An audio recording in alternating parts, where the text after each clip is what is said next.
Bienvenidos al Dojo al Borde del Precipicio, soy Amidavir. En este video hablaremos de cómo descubrir la naturaleza del dragón en el cuarto de mi amigo o hablando sobre la indispensabilidad de conceptos abstractos. Continuando la lectura, aquí vamos con los primeros 3 pasos y después continuaremos con la descripción de cómo se realizan. El primer punto para descubrirla consiste en un descarte directo por ser incongruente con lo que por inherencia se puede comprender del mundo. Básicamente, si un dragón hubiese dicho o declarado algo falso, se revela que es una invención de alguien. Segundo punto. El segundo método es más complejo, pero también es funcional para cualquier individuo presente, pasado o futuro al que se le quiera realizar, pues consiste en dimensionar lo que en la mente de cualquier individuo se puede presentar considerando 9 parámetros que se pueden encontrar con algo de investigación, para luego cotejarlo con la congruencia y coherencia de sus acciones, palabras o dictámenes, o incluso con los de otros individuos o entes. Hablaremos a más detalle de ese método en adelante. El tercer punto consiste en un sistema de congruencia y coherencia por cigüeñal, donde si todo y en todo caso de que no se tengan muy pocos datos o acciones conocidas atribuidas al dragón, aún así podemos cotejar la congruencia de su existir con base a que al conocernos a nosotros mismos, inherentemente su existir debiese considerar nuestras características para tener una coexistencialidad lógica. ¿A qué me refiero en este punto? Un cigüeñal es 2 ruedas unidas por una vara que las conecta. Mientras una rueda gira, la vara impulsa el movimiento de la otra rueda. Entonces, si nosotros conocemos una de las ruedas en dónde está conectada con el palo y en qué dirección el palo mueve la rueda que conocemos, podemos saber cómo es y cómo funciona la otra rueda. Eso es un sistema de cigüeñal. Entonces, si el dragón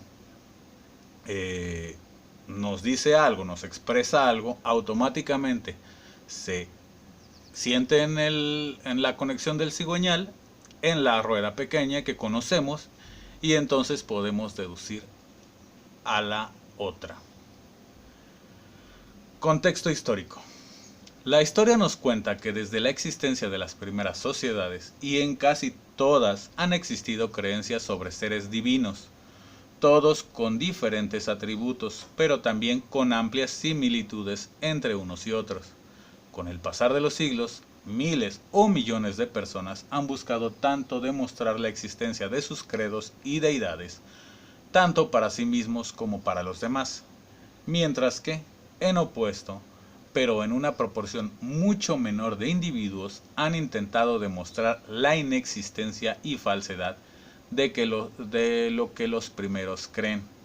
Pero, sin lugar a dudas, la postura más predominante en todo ello es la de quienes simplemente rinden tributo o se alejan de tales creencias.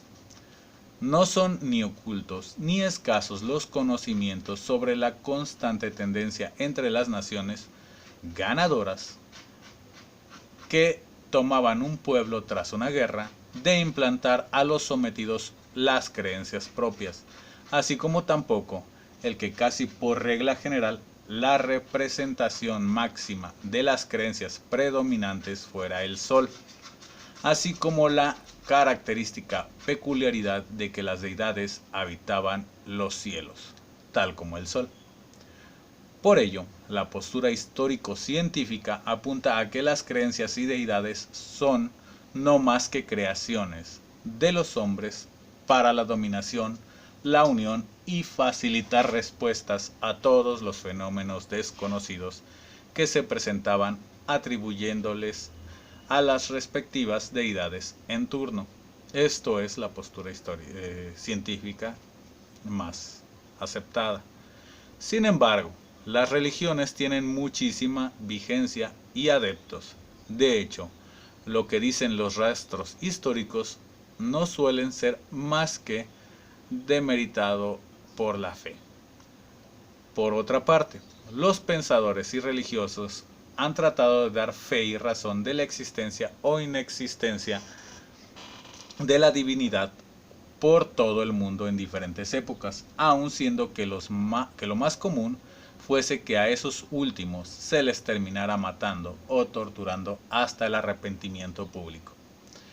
Yo no puedo decir que estos o alguno dentro de todos los entes de todas las creencias sean inexistentes, pues en lo presente se ha visto claramente que, de una forma u otra, si algo es nombrado, creído o simplemente pensado, existe, aunque su existir sea dentro de un imaginario, pero en ello el problema no está en saber sobre existencia o inexistencia, sino en identificar si esa existencia es una verdad, realidad, situación, individuo, realidad o individuo, situación.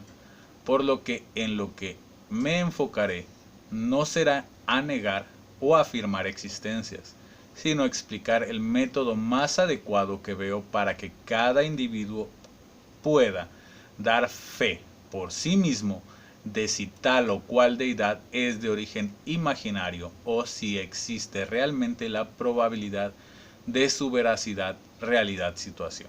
Además, como desde un inicio de este libro destaqué, mi enfoque es al general de los problemas, por lo que, siendo que las creencias son millones, es más sensato enfocarse en la base del general de las mismas y a su vez evitar nombrar a una en específico. Como ya he venido diciendo, lo trato como dragones. En el siguiente video hablaremos sobre algunos intentos históricos famosos de demostración y negación de deidades. Muchas gracias.